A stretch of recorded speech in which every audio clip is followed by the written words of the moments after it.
Hello students, कैसे हो आप सब लोग। तो अब तक की जो वीडियो हमने डाली थी आपके लिए, आपने जरूर उनको देखा और आपको कुछ ना कुछ सीखने को भी मिला होगा।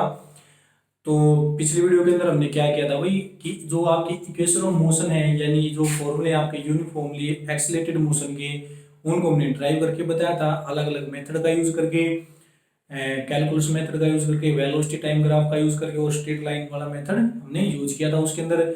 आज हम नेक्स्ट क्या चलते हैं भाई, अगर हम किसी ऑब्जेक्ट को फ्री फॉल में करवा देते, यानी कि फ्री फॉल आपके पास क्या हुआ कि कोई चीज आपने यहाँ पर ले रखी है, आपने उसके ऊपर कोई फोर्स नहीं लगाया, आपने उसको यहाँ से छोड़ दिया, वो अपने आप नीचे गिरेगी, लेकिन किसके इफेक्ट में? ग्रेविटी के इफेक्ट में। यानी जो अर्थ का जो पुल होता है किसी भी बॉडी को अपनी तरफ अट्रैक्ट करने का, उसको हम क्या बोल देते हैं? ग्रेविटी बोल देते हैं। तो उसके लिए, तो उसका यूज करके हम क्या पढ़ेंगे भाई, मोशन के बारे में हम बात करेंगे। तो आज का हमारा टॉपिक है भाई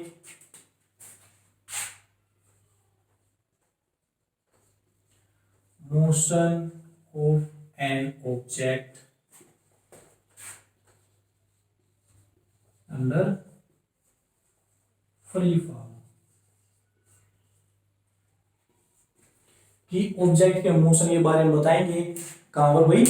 फ्री फॉल। अब देखो, सबसे पहले आपका जो फ्री फॉल है वो क्या होता है?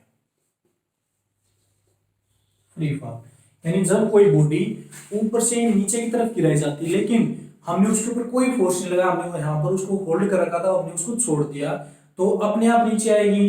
तो जो उसकी जो मोशन होगी वो किसके अगेंस्ट, किसके लिए, किसकी वजह से होगी भाई?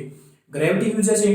तो वो जो हमारी मोशन होगी उसको हम क्या बोल देते हैं भाई? फ्री फॉल मोशन हम बोल देते हैं। यानी कि फ्री फॉल क्या होगा? When the object moves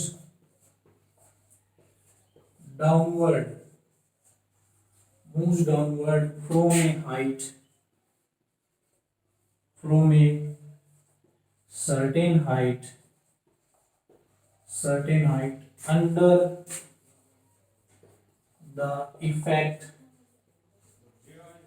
of gravity alone। Gravity को, या फिर हम इसकी जगह बोल देते हैं भाई अर्थ पुल। यानी जब कोई चीज अर्थ की ग्रेविटी की वजह से अपने आप नीचे गिरती है, तो उसकी जो मोशन होगी उसको हम क्या बोल देते हैं? मोशन अंडर फ्री फॉल हम इसको बोल देते हैं भाई। ठीक है। अब देखो, जो इक्वेशन ऑफ मोशन हमने बताई थी, हमारे पास 3 इक्वेशन ऑफ मोशन आई थी, उनका हम यहाँ पर यूज करके बताएंगे कि फ्री फॉल में जब कोई चीज नीचे आती है तो इक्वेशन ऑफ मोशन के ऊपर क्या इफेक्ट होता है, किस तरह से वो काम करती है। तो यहां से देखो, अगर हम इक्वेशन ऑफ मोशन के ऊपर इसका इफेक्ट दिखाते हैं तो किस तरह से उसके साइन कन्वेंशन आप यूज करोगे, कैसे कैसे वो यूज की जाएंगे। ठीक है। तो देखो, अगर हम क्या करते हैं, किसी ऑब्जेक्ट को भी एक हाइट से नीचे गिराते हैं, यानी हम उसके ऊपर फोर्स लगाते हैं, बस ऐसे उसको छोड़ देते हैं, तो जो इक्वेशन ऑफ मोशन आती है उसके ऊपर क्या इफेक्ट होगा, और जो ग्रेविटी है, अब जैसे मान लेते हैं ये हमारा अर्थ का सरफेस है, ठीक है। अब कोई चीज हमने यहां पर होल्ड कर रखी है, किसी भी पॉइंट के ऊपर हमने उसको नीचे गिरा दिया इस तरह से, वो नीचे आएगी वही, और लास्ट में क्या होगा? अर्थ के सरफेस के ऊपर फॉल हो जाएगी नीचे आगे। अब इसके ऊपर कितनी ग्रेविटी इफेक्ट हुई है? अब देखो, जो ग्रेविटी की वैल्यू है वो हाइट के हिसाब से इंक्रीज और डिक्रीज आपकी होती रहती है। अगर हाइट पे जाओगे तो उसकी वैल्यू डिक्रीज होती है, लेकिन हम उसके कांस्टेंट वैल्यू मान लेते हैं 9.8 मीटर पर सेकंड स्क्वायर। यानी किसकी वैल्यू आपकी है? जी की वैल्यू है, ग्रेविटी, जिसको हम किससे दिखा देते हैं? स्मॉल जी से। इसको सिंपल ग्रेविटी भी बोल देते हैं हम, और एक्सेलरेशन ड्यू टू ग्रेविटी भी हम इसी को बोल देते हैं। अब देखो, इसकी वैल्यू हमने फिक्स मान ली 9.8, लेकिन जैसे जैसे हम हाइट के ऊपर जाते हैं, जैसे पहाड़ों के ऊपर हम जाते हैं, तो हमारी जो ग्रेविटी वो क्या होती जाती है? कम होती जाती है। ठीक है। तो हमने इसकी वैल्यू 9.8 क्यों ली है? क्योंकि हम इसको कंपेयर करते हैं किसके साथ भाई? जो अर्थ की रेडियस है उसके साथ। अब इस 9.8 के कंपैरिजन में जो हमारी अर्थ की रेडियस है वो क्या है? बहुत ज्यादा है, तो इसकी वैल्यू को हमने कांस्टेंट एज्यूम कर लिया कि 9.8 हम इसकी क्या मान लेते हैं? फिक्स वैल्यू मान लेते हैं अर्थ के सरफेस के नजदीक। तो उन इक्वेशन ऑफ मोशन के ऊपर क्या इफेक्ट डालेगी? ये हमारी जो ग्रेविटी की वैल्यू है, तो किस तरह से आपकी वैल्यू निकालेंगे। तो देखो, हमारे पास 3 इक्वेशन ऑफ मोशन है। फर्स्ट हमारे पास थी v is equal to u plus a t, second equation आई थी वही हमारे पास s is equal to u t plus half a t square, और थर्ड आई थी वही हमारे पास v square minus u square is equal to 2as। ये तीन इक्वेशन ऑफ मोशन आई थी। अब इनके ऊपर क्या इफेक्ट पड़ेगा हमारी ग्रेविटी का जब कोई बॉडी फ्री फॉल में आएगी, तो यहां पर हम केस ले लेते हैं if downward direction is taken positive. देखो डाउनवर्ड डायरेक्शन टेकन पॉजिटिव को लेने से क्या मतलब हुई कि जो हमारी एक्सेलरेशन ड्यू टू ग्रेविटी है, एक्सेलरेशन ड्यू टू ग्रेविटी है, उसकी जो वैल्यू हमारे पास 9.8 उसको हम पॉजिटिव और नेगेटिव लेते हैं। कैसे लेते हैं? जैसे मैंने आपको भी एग्जांपल दिया था, ये हमारा अर्थ का सरफेस है। अगर इस सरफेस से हम कोई चीज ऊपर से क्या लेके आते हैं भाई, डाउनवर्ड लेके आते हैं, तो उसके ऊपर जो ग्रेविटी एक्ट करेगी उस ग्रेविटी की वैल्यू मैंने आपको बताई है कितनी है, 9.8 मीटर पर सेकंड स्क्वायर। अब आपको पता है कि जो ग्रेविटी होती है उसकी जो डायरेक्शन होती है वो हमेशा क्या होती है, डाउनवर्ड। यानी जो अर्थ है वो किसी भी चीज को अपने आप ऊपर नहीं फेंकती, ठीक है, लेकिन जो चीज ऊपर है उसको अपने आप नीचे की तरफ वो क्या कर लेती है, अट्रैक्ट कर लेती है, ठीक है। तो जो आपकी ग्रेविटी होती है 9.8 एक्सेलरेशन ड्यू टू ग्रेविटी या सिंपल जो ग्रेविटी आप बोल देते हो, दोनों क्या होती हैं, उसकी जो डायरेक्शन होगी वो क्या होती है, आपकी डाउनवर्ड होती है, ठीक है। तो आपने रिलेटिव मोशन के अंदर भी पढ़ा था कि जो साइन कन्वेंशन होता है, अगर हम सेम डायरेक्शन के अंदर जाते हैं तो साइन कैसा होता है, आपका पॉजिटिव होता है। वेक्टर्स के अंदर भी आएंगे आगे आपके साइन कन्वेंशन। अगर आप सेम डायरेक्शन के अंदर चलते हो किसी ऑब्जेक्ट की तो आप पॉजिटिव लेते हो उसकी वैल्यू, और अगर उससे अपोजिट में जाते हो तो आप क्या लेते हो, नेगेटिव लेते हो। लेकिन इसको कंपेयर मत करना रिलेटिव वेलोसिटी के साथ, क्योंकि रिलेटिव वेलोसिटी जब अपोजिट में जाती है तो आपकी ऐड होती हैं, क्योंकि वो एक पर्टिकुलर पॉइंट के ऊपर दिखाई जाती हैं। लेकिन अगर हम ग्रेविटी की बात करते हैं तो ग्रेविटी आपके हमेशा डाउनवर्ड एक्ट करती है, यानी कि अर्थ किसी भी चीज को अपनी तरफ अट्रैक्ट करती है, ना कि अपने से रिपेल करती है। अगर अर्थ रिपेल करने लग जाएगी तो क्या होगा, जो ह्यूमन बीइंग्स हैं, हम यहाँ पर जो अर्थ के सरफेस के ऊपर खड़े रहकर अपना काम करते हैं, हम अपने आप क्या रहेंगे भाई, हवा के अंदर ऐसे उड़ने लग जाएंगे, अपवर्ड की तरफ जाने लग जाएंगे। लेकिन हम क्या रहते हैं, अर्थ के सरफेस के ऊपर रहते हैं। तो इसका मीनिंग क्या है कि जो एक्सेलरेशन ड्यू टू ग्रेविटी है अर्थ की, वो हमें कंटिन्यूअसली क्या करती है, अट्रैक्ट करती है अर्थ के सरफेस की तरफ। तो देखो इसमें हमने ये लिया है एक downward direction is taken positive, यानी अगर हम जी को डाउनवर्ड डायरेक्शन में उसकी वैल्यू हम क्या लेते हैं, प्लस, यानी पॉजिटिव वैल्यू रखते हैं उसकी, और वैल्यू तो आपकी वही रहेगी 9.8, लेकिन हम क्या लेंगे, इसको पॉजिटिव में लेंगे। तो इन इक्वेशन ऑफ मोशन के ऊपर क्या इफेक्ट पड़ेगा इसका, अगर हम फर्स्ट इक्वेशन ऑफ मोशन की हम बात करते हैं तो किस में के अंदर चेंज हो जाएगा, v इज इक्वल टू, अब देखो इसके अंदर जो ये a है ये क्या है, आपकी एक्सेलरेशन। और अगर हम यहाँ पर अर्थ की बात करें तो यही एक्सेलरेशन किसके अंदर आपका कन्वर्ट हो जाएगा, एक्सेलरेशन ड्यू टू ग्रेविटी के अंदर आपका कन्वर्ट हो जाएगा। तो यहां से v is equal to u plus, अब देखो एक्सेलरेशन को हमने किसके अंदर कन्वर्ट कर दिया, g के अंदर कन्वर्ट कर दिया, वही टू में t। और हमने जो डाउनवर्ड डायरेक्शन है जी की, हम जब किसी ऑब्जेक्ट को अपवर्ड से डाउनवर्ड में गिराएंगे तो हमने कैसी वैल्यू ले रखी है भाई जी की, हमने जी पॉजिटिव ले रखा है डाउनवर्ड डायरेक्शन में। तो v is equal to u plus g t. तो फर्स्ट इक्वेशन हमारी ये बन जाती है, मॉडिफाई हो जाती है। अगर हम सेकंड इक्वेशन की बात करते हैं तो सेकंड आपकी क्या है, s is equal to u t plus half a t square. तो ये आपकी हो जाएगी s is equal to u t plus 1/2, acceleration की जगह हम g पुट कर सकते हैं भाई, और g आपका कैसा पॉजिटिव, तो इक्वेशन हो जाएगी आपकी s is equal to u t plus half g t square. देखो उसके अंदर जो एक्सेलरेशन आती थी वो बॉडी की आती थी, हमने जो इक्वेशन ऑफ मोशन निकाली थी उसके अंदर वेलोसिटी और एक्सेलरेशन ली थी। लेकिन यहाँ पर हम जो एक्सेलरेशन है सिर्फ उसके अंदर चेंज कर रहे हैं, उस एक्सेलरेशन को हम किसके अंदर कन्वर्ट करते जा रहे हैं, एक्सेलरेशन ड्यू टू ग्रेविटी के अंदर हम उसको कन्वर्ट कर रहे हैं। तो यहां से हमारे पास ये इक्वेशन आ गई भाई, ठीक है। फिर हम बात करते हैं थर्ड इक्वेशन की। तो थर्ड इक्वेशन आपके पास क्या हो जाएगी, ये है भाई v square minus u square is equal to 2, a की जगह हमने क्या पुट कर दिया g और s, और g की वैल्यू आपकी पॉजिटिव है तो v square minus u square is equal to 2gs। तो आपके पास ये इक्वेशन आ गई। तो आपकी तीनों इक्वेशन हमने डायरेक्शन के हिसाब से साइन कन्वेंशन का यूज करके हमने मॉडिफाई कर दी भाई। तो आपने अगर इस तरह से कोई भी चीज है अंदर फ्री फॉल लेते हो और उसको आप क्या करते हो, अपवर्ड से डाउनवर्ड डायरेक्शन में लेके आते हो और जी की वैल्यू आप क्या लोगे, पॉजिटिव। तो आपकी इक्वेशन इस तरह से आपकी यूज हो जाएगी। सिर्फ आपको एक्सेलरेशन की जगह जी पुट कर देना है, ठीक है। अब कई बार क्या होता है भाई कि ये जो आपकी साइन कन्वेंशन होता है, कई इसको क्या कर लेते हैं, अपोजिट वे जूम कर लेते हैं, ठीक है।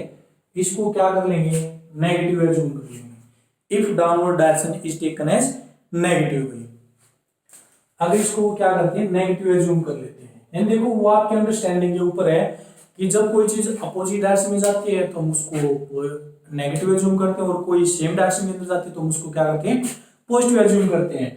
अब हमें पता है कि ग्रेविटी हमेशा क्या करती है, अट्रैक्ट करती है चीजों को, तो हमने डाउनवर्ड डायरेक्शन पहले क्या ली थी, पॉजिटिव ली थी।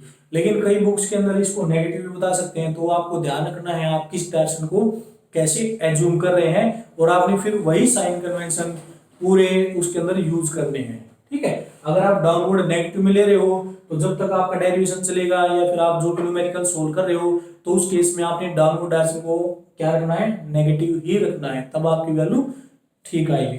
तो इसके अंदर देखो अगर हमने जी को क्या कर दिया, नेगेटिव रख दिया, तो यहाँ से आपकी जो फर्स्ट इक्वेशन आएगी मॉडिफिकेशन के बाद क्या जाएगी, v is equal to u।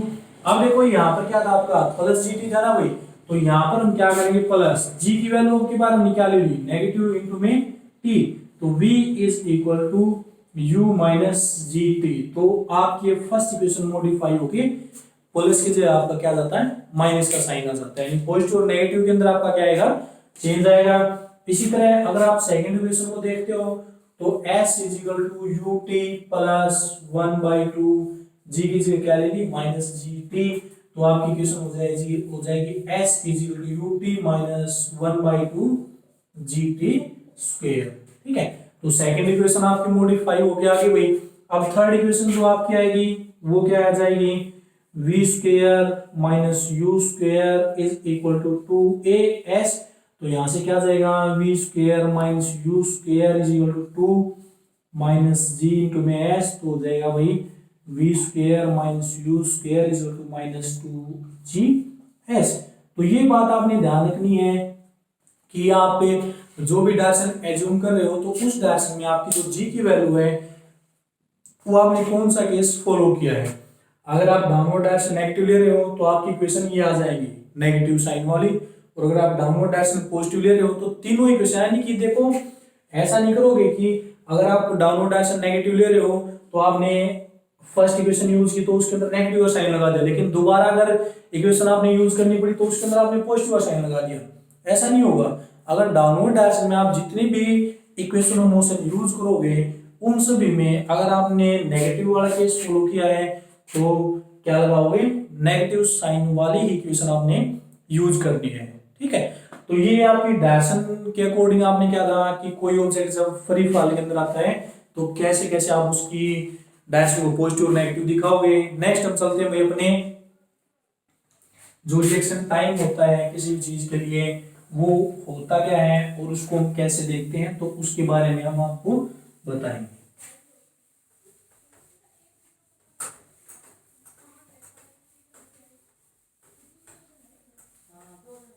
तो नेक्स्ट देखो भाई हम बात करते हैं अपने रिएक्शन टाइम की। रिएक्शन टाइम आपका होता क्या है,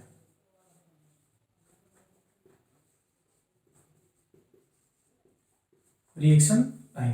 तो देखो रिएक्शन क्या होता है, जब मान लेते हैं आप आराम से बैठे हो और आपको आगे कोई भी अचानक से आपको टच कर देता है तो आपकी क्या रिएक्शन होती है, आप डर जाते हो या फिर उसको वापिस कुछ लगाते हो, ठीक है। तो वो आपका क्या होता है, रिएक्शन होती है आपकी। तो रिएक्शन टाइम आपका क्या होता है कि वो जो टोटल काम आपने किया है उसको करने में आपने कितना टाइम दिया है वही आपका क्या होता है, रिएक्शन टाइम हो जाता है।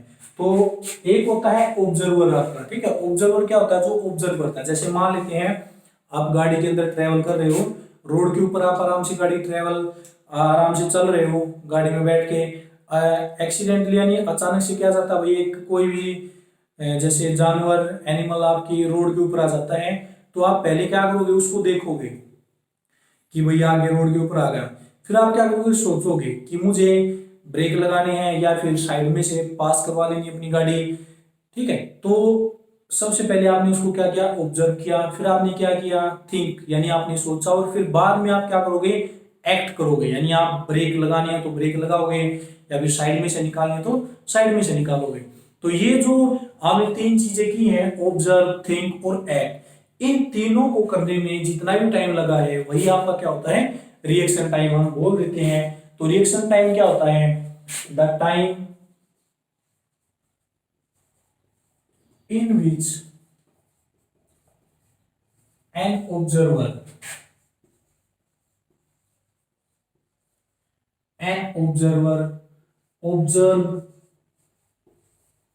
observe, think and act is known as reaction time. तो उसको हम क्या बोल देते हैं, रिएक्शन टाइम हम बोल देते हैं। यानी कोई भी ऑब्जर्वर है वो सबसे पहले क्या करेगा, ऑब्जर्व करेगा, यानी देखेगा चीजों को कि कैसी है, फिर उसको सोचेगा और फिर उसको जो करना है सुटेबल लगेगा वो ये काम करेगा। तो उस टोटल इसको करने में जो भी टाइम लगा है उसको हम क्या बोल देते हैं, रिएक्शन टाइम हम बोल देते हैं। अब देखो जो रिएक्शन टाइम होता है वो किन किन चीजों के ऊपर आपका बेस्ड होता है। जो रिएक्शन टाइम आपका किन किन चीजों के ऊपर बेस्ड होता है, यहां पर मैं लिख देता हूं भाई,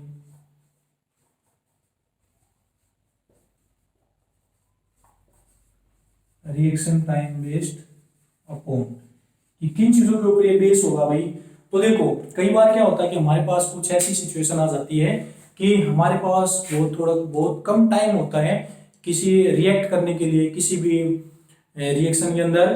तो जैसे मान लेते हम गाड़ी के अंदर जा रहे हो और अचानक से कोई भी जो जानवर है वो हमारे बिल्कुल गाड़ी के बिल्कुल नजदीक आ जाता है, तो उस केस में हम क्या होते हैं, कई बार ऑब्जर्व तो कर लेते हैं चीजों को लेकिन हम एक्ट नहीं कर पाते, ठीक है, जल्दी से।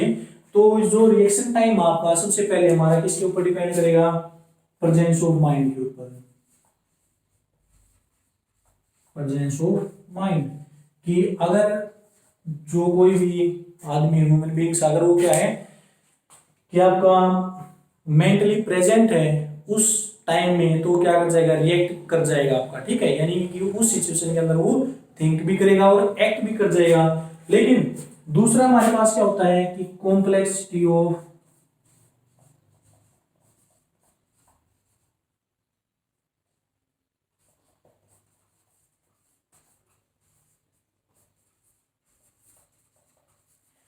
कॉम्प्लेक्सिटी ऑफ सिचुएशन, यानी कि जो आपकी जो सिचुएशन है वो कितनी ज्यादा कॉम्प्लेक्स है, वो ज्यादा यानी मतलब ज्यादा गंभीर है या फिर थोड़ी आसानी से, जैसे मान लेते हैं हम रोड के ऊपर जा रहे हैं, एक तो हमें कोई जानवर दिखे भाई बहुत ज्यादा दूर, तो हम आराम से ऑब्जर्व कर सकते हैं, आराम से थिंक और आराम से एक्ट कर सकते हैं।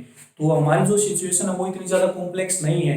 लेकिन गाड़ी के आगे अगर अचानक से कोई बच्चा आ जाता है और वो बिल्कुल गाड़ी के पास ही है, यानी कि बिल्कुल ये गाड़ी चल रही है और वो एकदम से इसके आगे आ जाता है ऐसे, तो हमारे लिए थिंक, ऑब्जर्व और एक्ट करने का टाइम क्या होता है, बहुत कम होता है। तो उस सिचुएशन में हमारी जो हमारी सिचुएशन होती है वो क्या होती है, ज्यादा कॉम्प्लेक्स हो जाती है, तो उसके अंदर हमें ये रिएक्शन टाइम क्या लगता है, बहुत ही कम मिलता है। तो ये जो हमारा रिएक्शन टाइम होता है किसके ऊपर डिपेंड करेगा भाई, एक तो हमारा प्रेजेंस ऑफ माइंड, यानी जिसका जो मेंटली प्रेजेंट होगा उस सिचुएशन में वो आराम से हैंडल कर जाएगा उस सिचुएशन को। लेकिन अगर कोई भी इंसान मेंटली प्रेजेंट नहीं है तो वो उस सिचुएशन को हैंडल करने में टाइम लेगा और हो सकता है वो सिचुएशन को हैंडल ना भी कर पाए। और अगर आपकी सिचुएशन ज्यादा कॉम्प्लेक्स है तो क्या पता भी आप प्रेजेंस ऑफ माइंड के साथ भी आप इसको फेस ना कर पाओ, और या अगर ज्यादा कॉम्प्लेक्स आपकी सिचुएशन नहीं है तो आप इसको क्या करो, लेस प्रेजेंस ऑफ माइंड के साथ भी आप इसको क्या कर सकते हो, सोल्व कर सकते हो। तो रिएक्शन टाइम आपका इन दो चीजों के ऊपर क्या करता है, डिपेंड करता है। अब जैसे अगर हम मान लेते हैं कि कोई भी जो ऑब्जेक्ट है वो हम यानी जो बुक के अकॉर्डिंग आपका जो दिया जाता है रिएक्शन टाइम किस तरह से आएगा, तो वो आप किस तरह से दिखाओगे भाई, उसके लिए आपको मैं बताता हूँ कि किस तरह से वो निकाला जाएगा। जैसे देखो मान लेते हैं आपका कोई फ्रेंड है, उसने एक ये रोड ऐसे पकड़ रखी है, ठीक है, आप उसके पास खड़े हो, आपका जो माइंड है आप वहां पर मेंटली प्रेजेंट हो, वो क्या करेगा, इसको इस तरह से छोड़ देगा। तो आप क्या करोगे, वैसे छोड़ेगा तो आपने आगे इसको नीचे से पकड़ लिया भाई, ठीक है। तो ये जो आपने रिएक्शन किया है, एकदम से इसको पकड़ा है आपने, तो वो जो रिएक्शन टाइम हुआ उसकी बात हम करते हैं। तो देखो इसके अंदर जब कोई उसने इसको ऐसे पकड़ रखा था, तो देखो हमारे पास दो वेलोसिटी होती है, एक फाइनल वेलोसिटी होती है, एक क्या होती है आपके पास, इनिशियल वेलोसिटी होती है। यू और वी मैंने आपको बताया था जब हमने इक्वेशन ऑफ मोशन की थी। तो अगर उसने यहाँ पर इसको होल्ड कर रखा है तो इसकी इनिशियल वेलोसिटी फिलहाल कितनी होगी भाई, 0। इनिशियल वेलोसिटी हमने कितनी बता दी, 0। अब देखो उसने यहाँ पर होल्ड कर रखा है, उसने इसको क्या कर दिया, यहाँ से छोड़ दिया भाई, ठीक है, और नीचे से आपने क्या कर दिया, इसको ऐसे पकड़ लिया। तो अगर वो डिस्टेंस बता देता है कि डिस्टेंस आपकी कितनी है, 0.21 मीटर, यानी मिनिमम डिस्टेंस आप अपनी तरफ से कुछ भी अज्यूम कर सकते हैं, लेकिन मिनिमम डिस्टेंस बता दी 0.21 मीटर उसने अज्यूम कर ली। और इसमें अब जब कोई चीज ऊपर से नीचे गिरेगी, और डाउनवर्ड डायरेक्शन को हम क्या लेते हैं, मोस्टली पॉजिटिव लेते हैं, जो डाउनवर्ड केस आता है, तो एक्सेलरेशन ड्यू टू ग्रेविटी की वैल्यू भी क्या हो जाएगी आपकी, पॉजिटिव, और कितनी होगी, 9.8 मीटर पर सेकंड स्क्वायर, ठीक है।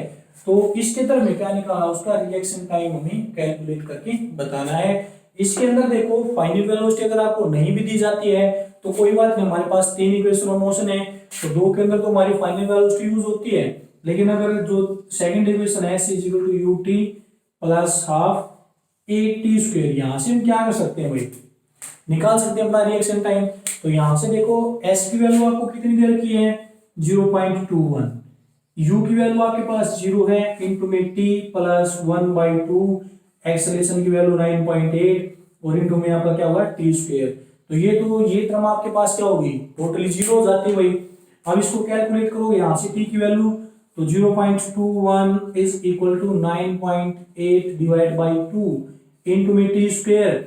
यहां से जब इसको कैलकुलेट करोगे तो 2 इसके साथ मल्टीप्लाई हो जाएगा, 0.21 इनटू में 2 और डिवाइड बाई 9.8 आपका डिवाइड में हो जाएगा। अब t स्क्वायर बचेगा इस साइड में, और t का स्क्वायर करोगे तो इस साइड में क्या हो जाएगा, इसका अंडर रूट आ जाएगा। जब हम इसको सोल्व करेंगे तो हमारे पास वैल्यू आएगी 0.2 सेकंड निकल के। तो देखो अब 0.2 सेकंड, इसके अंदर हमारे क्या है, 1 सेकंड भी आपकी कंप्लीट नहीं है, तो इतना भी हमारे पास करता है रिएक्शन टाइम होता है किसी भी चीज को रिएक्ट करने का, यानी उसको हम कितनी जल्दी से हम उसके साथ रिएक्ट करते हैं। तो 0.2 सेकंड रिएक्शन टाइम हमारा यहाँ से आया है, जब हमने एक रोड को नीचे गिराया और दूसरे फ्रेंड ने उसको क्या किया भाई, 0.21 मीटर की डिस्टेंस के ऊपर, यानी 1 मीटर से भी कम की डिस्टेंस के ऊपर उसको क्या कर लिया, पकड़ लिया। तो और एक्सेलरेशन हमने 9.8, तो यहाँ से उसका रिएक्शन टाइम कैलकुलेट किया तो कितना आया भाई हमारे पास, 0.2। तो इस तरह से हमारे पास क्या होता है, रिएक्शन टाइम होता है किसी भी चीज के लिए आप निकाल सकते हो उसकी डिस्टेंस देख के। लेकिन किस केस में, जब उसको अपवर्ड से, ये केस हमने लिया जब हमने उसको अपवर्ड से डाउनवर्ड की डायरेक्शन में फॉल किया था, या फिर किसी चीज को आप जैसे कोई कार आ रही है उसको आपने रोक रहे हो, तो कितनी डिस्टेंस तक आपने उसको रोक दिया है, उसकी एक्सेलरेशन कितनी है, उसकी इनिशियल वेलोसिटी कितनी थी, ठीक है। और इन सभी चीजों का यूज करके हम उसका रिएक्शन टाइम निकाल सकते हैं। तो आज की वीडियो में सिर्फ इतना ही। आपको आशा करता हूँ कि जो आज मैंने आपको पढ़ाया आपको अच्छे से समझ में भी आया होगा, और आप इसको करके भी देखेंगे। इसके ऊपर जो न्यूमेरिकल बेस्ड होते हैं, नेक्स्ट वीडियो में हम इसके कुछ न्यूमेरिकल्स के ऊपर बात करते हैं। तो आज के लिए सिर्फ इतना ही। और जो नए बच्चे आए हैं चैनल के ऊपर, जो आपका चैनल है उसको लाइक शेयर और सब्सक्राइब करना ना भूलें। और जो बच्चे मुझे कंटिन्यूसली सपोर्ट कर रहे हैं उन सभी को मैं थैंक यू बोलना चाहता हूँ। तो आज की वीडियो में सिर्फ इतना ही। नेक्स्ट वीडियो में हम नेक्स्ट टॉपिक के बारे में डिस्कस करेंगे, जो इसके न्यूमेरिकल्स होंगे हमारे इक्वेशन ऑफ मोशन के ऊपर। तो आज के लिए सिर्फ इतना ही, थैंक यू।